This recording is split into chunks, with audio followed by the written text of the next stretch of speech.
Greetings and salutations, and welcome to my abode. I may be familiar to you, but I will be your host today. I, of course, am death itself. Don't mind me being here. I've just come to ask you a simple question, really. And it's this. Oh, my thing doesn't work. Okay, sure. Here we go. Do you want to live forever? I know, it's a weird question coming from someone like me, but do you want to live forever? Is It feels so easy to answer. Of course, it's so intimidating. Well, I'm so intimidating, and death is generally something that's saddening and upsetting. So, of course, who wouldn't want to take the chance to live forever? But I also have a follow-up question to that, and it's this. Would your eternal life have meaning? So sure, you live forever, but here's my question back to you. If you were to live forever, what's the point of living? Is there a point of living at all? And that is exactly why I've come here today. So today, ladies and gentlemen, I would like to present to you the meaning of life in death. Of course, we do have to deal with some legal stuff before we get on with the show. Mental health warning if death is a sensitive topic or existential problems aren't your thing, I recommend you back off, stay away from now. But, yeah, we do try to keep it light here, but, some things, there's a chance that some things might get to people, so we want to reach out to those people. And if you need help, we do have some resources here. These are unfortunately Canadian only, but here are the links. I just realized links don't work in videos. Oh, well, you could type it there, or I'll provide it in the description below. So I could do that. Now, without further ado, let's get started. What gives life meaning? This has been what I've been alluding to from the beginning. It's something that throughout our entire history, we've always thought about what purpose does life serve? What are we doing here? Why are we living? And it's something that's been stumping us for a very long time because one small thing seems to get in the way, and that's death. Yeah, everyone has to die. It's unfortunate, but it's kind of my job. But a lot of people, we exist and then we fade away, and it feels like life is cut short. We don't quite get our meaning because our lives are cut short. So, wouldn't it be easier if we just got rid of death? Just get rid of it just to help us find our life purpose, to actually complete our life journey, whatever it may be. Well, maybe, but also maybe not. So, well, let's look into it. Because from my side, I want to argue to you that death does provide meaning, and that without death, life wouldn't have a purpose or function or definition, as you'll see shortly. But here, we'll just go over how I'm going to approach this argument. So first, of course, we have to define death. So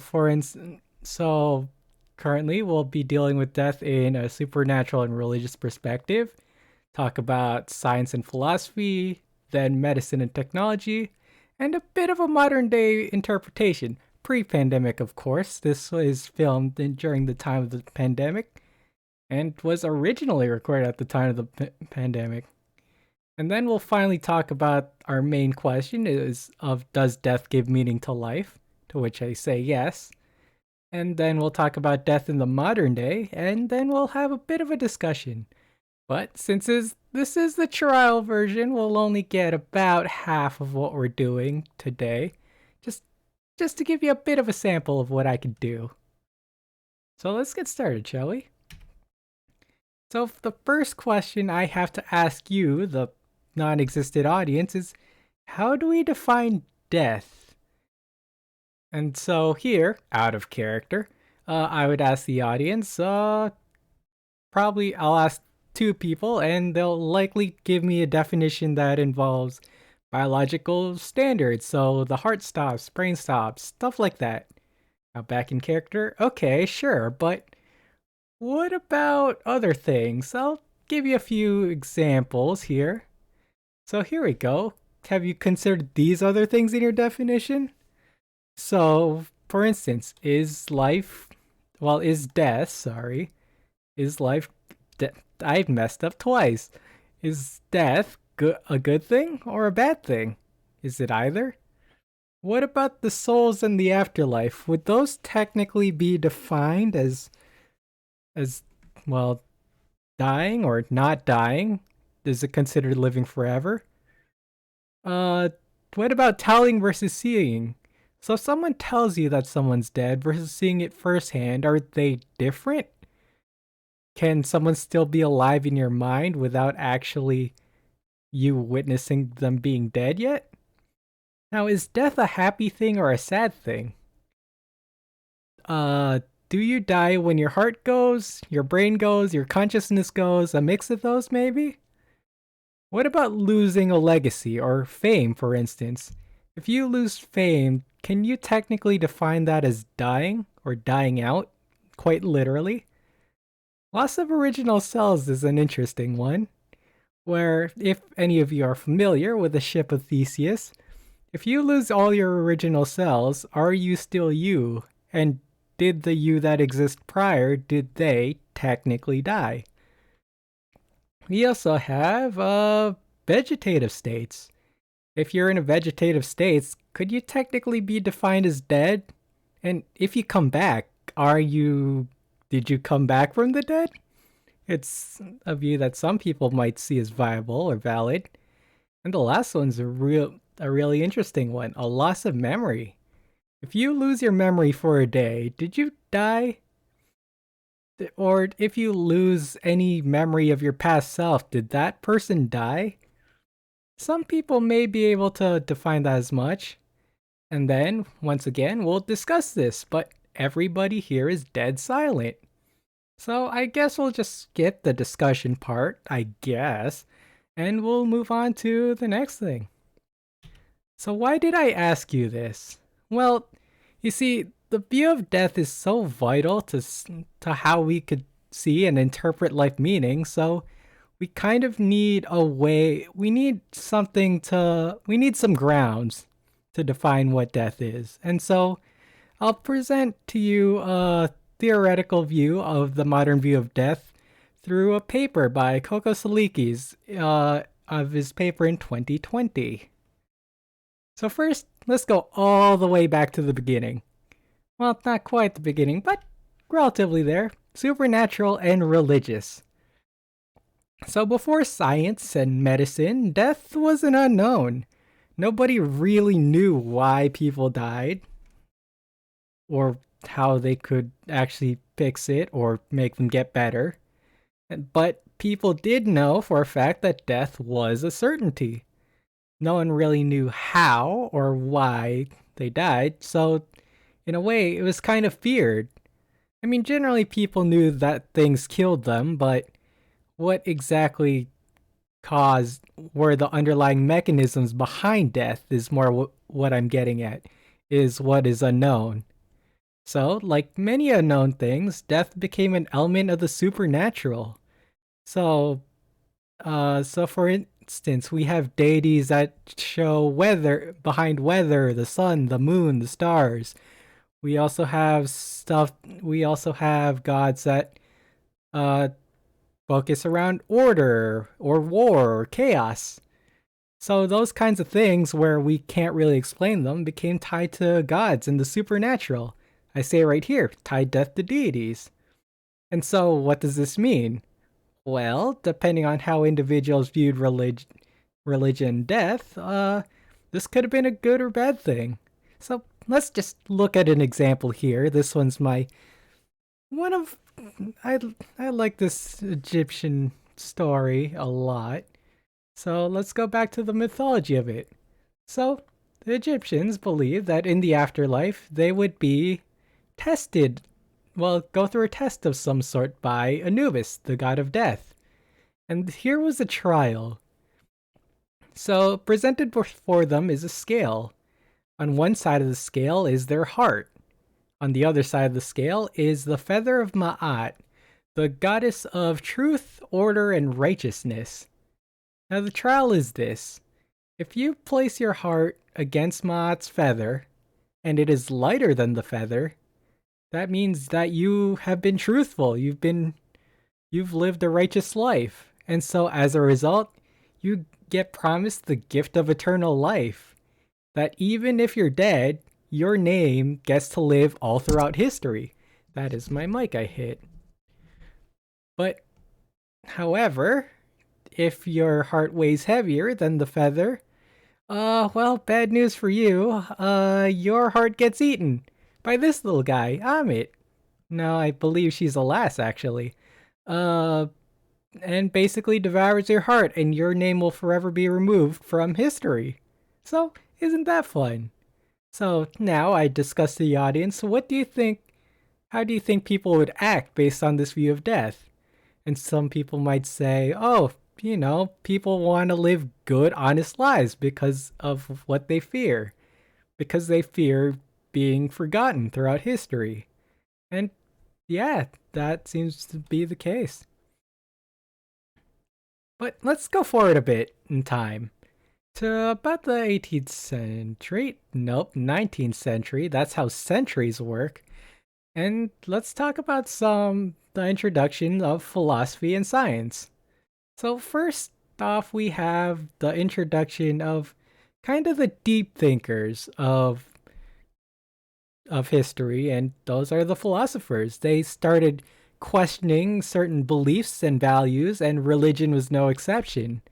So the job of the philosophers in our definition of death was to cause doubt in religious views. So for instance, here we have Kant in 1804. Let's see. So yeah, he was one of many people who wanted to question, well, the afterlife or religious claims. He also talked a lot about morality. So once again, that has to do that counters against how people view uh religious, well, counters people's religious views. Excuse me. So next we have scientists. So here we have Charles Darwin, who died in 1882, and you'll know him more about for the theory of evolution. And so he says that animals evolve in order to properly fit their environment. And so combined with the view we're about to see next, kind of gives humans kind of that special feels makes people feel special and important that people were able to evolve to be these sorts of creatures, intelligent, thinking, rational creatures.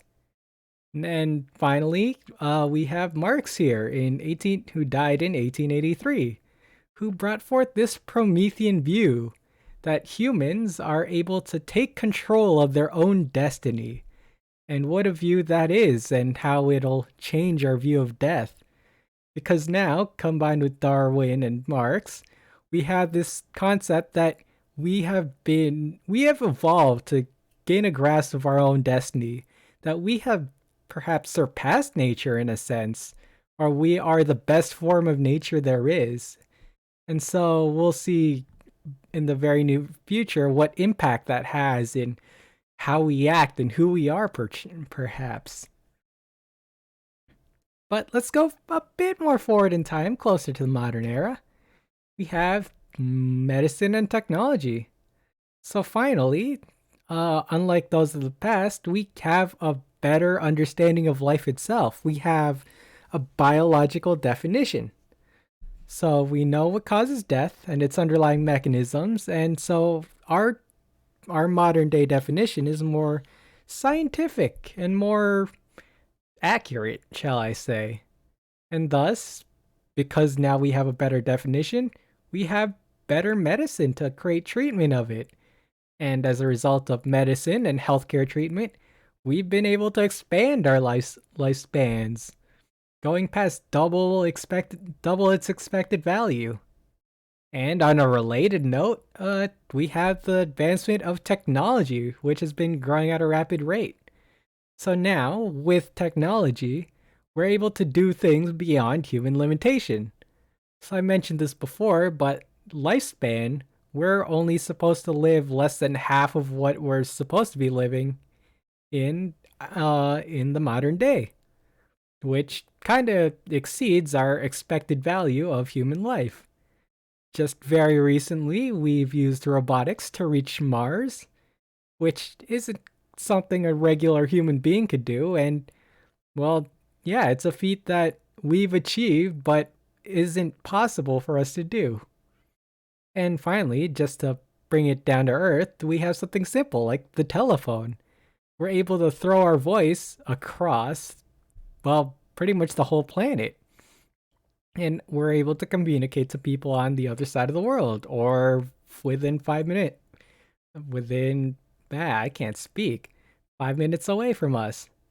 So combined and bringing it back to Marx and Darwin, it kind of creates a form of ignorance and a superhuman complex. We sort of feel superior. As Marx said, we take control of our entire destiny, and the the proof is kind of shown in our development of medicine and technology to surpass our human limitations. So, with all that in mind, where does this all lead us? And so, I would like to talk about car accidents. I know it's a weird segue, but bear with me for a moment. So, in here, I have some statistics by some relevant people, although I will say they are not from the same location, so some data may be shaky. So, let's just start here. In Canada, there are 1,600 car accidents each year, of which 2,800 to 2,900 result in deaths. The next statistic is about 26% of all car crashes involve phone use, involving hands-free phone. Including hands-free phone use. Sorry, I can't read. This, my cloak's in the way. It's terrible, really, for the eyesight.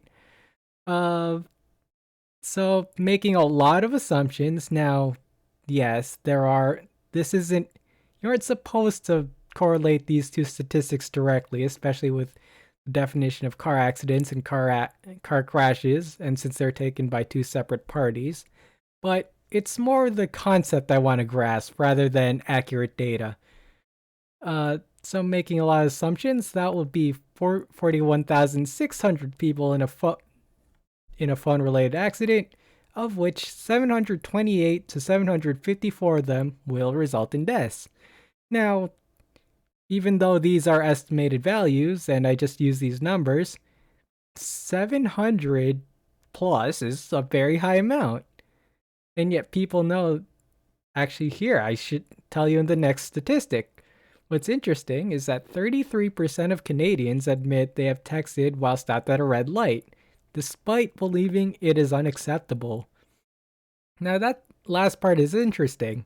Despite believing it's unacceptable. That means we still do it, even though we're still in the face of death, even though we know it might hurt us, and yet we still do it. So, actually, yeah, here's my question. How do we react despite stats? Well, this would be the time where I'd show you a cool song, a music video by Lou Burger. But since this is a YouTube video in of itself, and sharing YouTube videos feels... Yeah, no. I'm just gonna describe it to you. So, this song by Lou Burger is called That Won't Happen to Me. And it's a satirical song about how they've read research and facts about car crashes regarding texting and driving, and yet the punchline is that won't happen to me, so I'll do it anyway because I'm a better driver, they'll say. So, and then the end of the song is actually them texting and driving and getting into a car accident, which kind of proves the point. So, next. So now this is where I'd ask the audience, What do you think the modern view of death is? Or my or where do I want to lead you, the audience, who are a bunch of skeletons? Where do I want to lead you? And so I have here some lyrics that could help with that as guiding prompts. So as I said before, that won't happen to me is something that is said a lot. It's in their chorus line. Uh this second line, it's hard to think that nobody stops after all the damage it's done to mankind. So once again, it's bringing up the fact that yeah, we know it's bad and yet we still do it anyways. I won't go over all the lines, but here we go. I yell at my buddies because I've seen all the studies. How we have here a hypocritical view, where we know the facts, and yet we'll tell other people not to do it, and yet we'll still do it regardless. Uh, and then we'll go over one more line. I always drive carefully. I've been driving for years. Now that one's an interesting one because it brings forth experience and confidence. Like, yes, I've been driving for years. It won't happen to me because I'm experienced. I'm the better driver. And so, yeah. So there is that kind of view. And then I would also ask them, do they think this is an accurate representation of what the modern view of death is? And they might say yes, they might say no. And then I'll hear their points and talk about it, but I can't talk to nobody. So, yeah, here's our conclusion. Here's where I wanted to get at. Our modern social view of death. Pre-pandemic, of course, just because the pandemic kind of throws in a monkey wrench in a lot of things. So, according to Merriam-Webster, let's get that out of the way. They say it's a permanent cessation in all vital functions, the end of life. So I put here that this is, once again, a biologically based answer. Back when I asked, how do we define death before, I did anticipate that people will have a biologically based answer where they'll talk about the heart, the mind, maybe blood. And yeah, this is generally where it has led to modern day. Now, regarding death isn't really a topic that's publicly spoken about normally. It's a bit taboo. No one really brings up death in a regular dinner conversation. Not that you probably should, or not that you shouldn't, but it's hard to bring up whenever it's talked about, especially to more sensitive audiences like children. We still don't really know what happens after death, but ideas are based on prior philosophies and religions. Now, beforehand, I brought up how philosophers started questioning the notions of religion and how they viewed things. But yet, there are still some things that we still hold on to religion to. So, for instance, we don't have an answer for the afterlife, so we hold religious views based on it. So, after that, it kind of leads to a bit more of our modern view, in which I was talking about car accidents, where perhaps there is some sort of invincibility complex where we feel like, once again, as the song says, that won't happen to me. Or perhaps there's an optimism bias where, because we always think the best of things, we don't really consider properly the true value of risk and the risk of death. I also put here that it might be a lack of fear as well, where because death isn't spoken about a lot, maybe we just don't think about it too much. Maybe it's something that's kind of on the back burner. And the looming threat of death is generally just too exhausting to think about. So, with that modern definition, the question remains the same question I've asked earlier. Does death serve a purpose to life meaning? And I know what you'll say that I've talking about death being tiresome and, well, hard to actually talk about. But for my sake, I'll argue that yes, death does serve a purpose to life meaning. But we will get to that after the break. This was the intermission period because technically this would have been about the hour mark because I had a partner with this and I had to shave it down. But, take a break, pause the video or something. I'll be here unless you change the video. That's how that works. But yeah, come back after the break or something. And we're back after the break or something. Yeah, I think that's how it goes. So let's continue. There isn't much more to do with in this trial version, but I got a bit more to go. So, where we left off, I asked the question, does death serve a purpose to life meaning? And from my perspective, of course, I would say yes. So, let's go over the points that we want to talk about. So, does death give meaning to life? So, the first and only thing I'll really be talking about is memento mori, which is a familiar phrase. We'll get to that when we get there. Next, I'll be talking about the problem of boredom and storybook endings. And then once again, we'll finish the presentation with death in the modern day and a discussion, but those won't be included here in this trial version. So let's get onto it. Now, memento mori is what I want to start off with. Apparently, I've heard that this phrase has been popular in pop culture as of very recently, but I want to ask you, the audience that isn't here right now, what does it mean? And then I get a few answers, and maybe they'd be right, maybe they'd be slightly off, or maybe they'd be completely wrong. But yeah, I'll talk to them. And then we'll move on to actually what it actually means and where it came from. So, memento mori means quite literally remember death. And for a more accurate representation, it is remember that you will die. Now, this is a Latin phrase said in the Roman era, and basically it was said whenever there was a war victory. So, whenever the Romans won a war, it was customary for one of their slaves to say this to the leaders and commanders.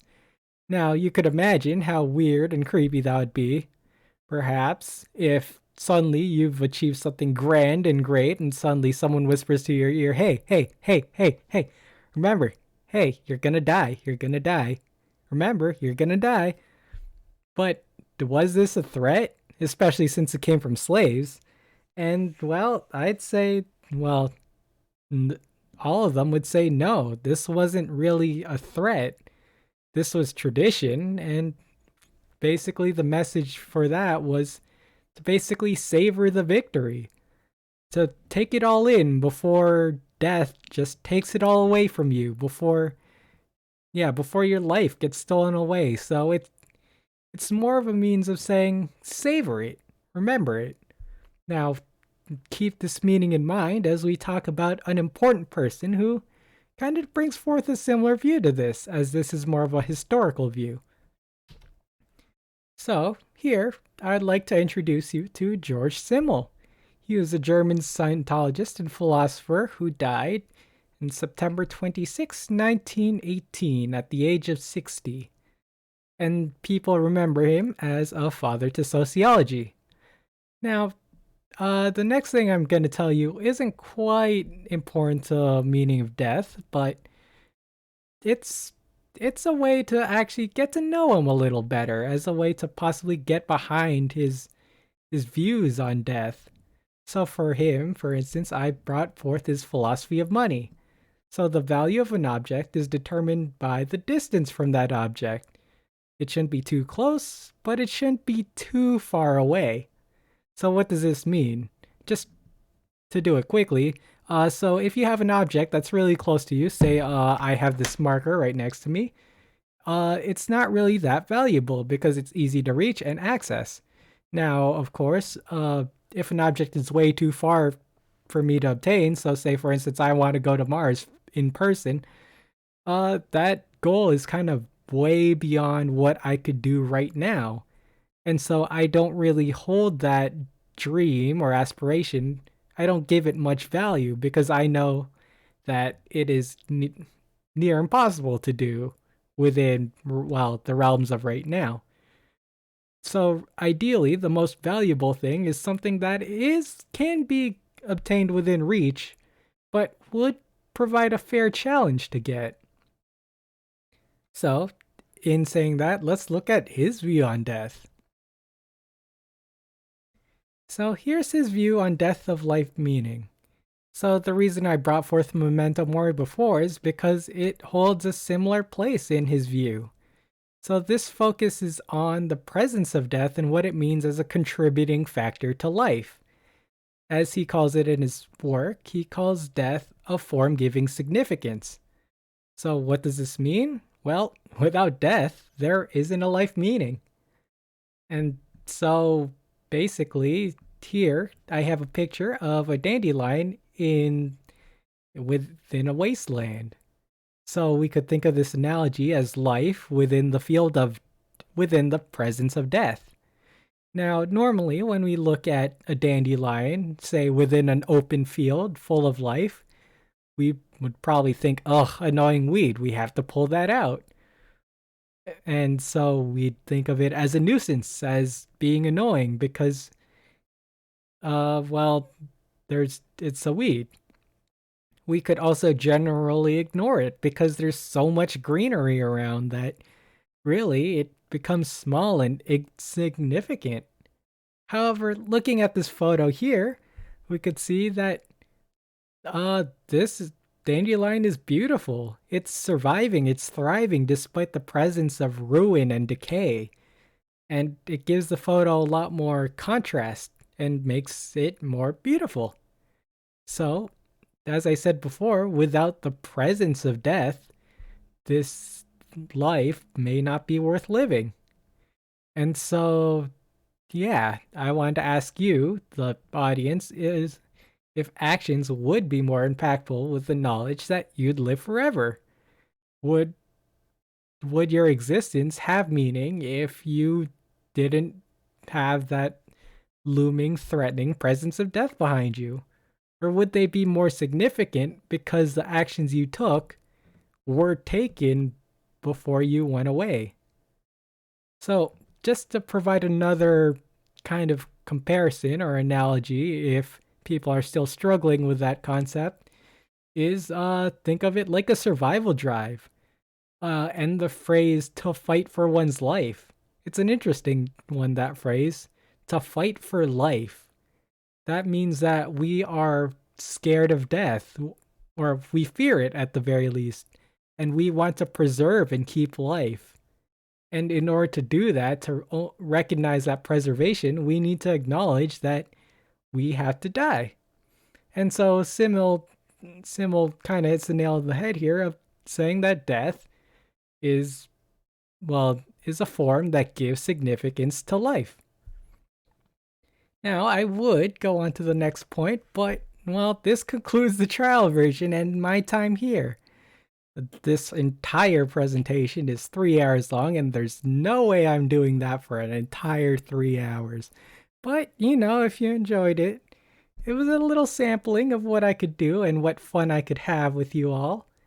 And yeah, just wanted to see how well I could pull this off again. So, yeah.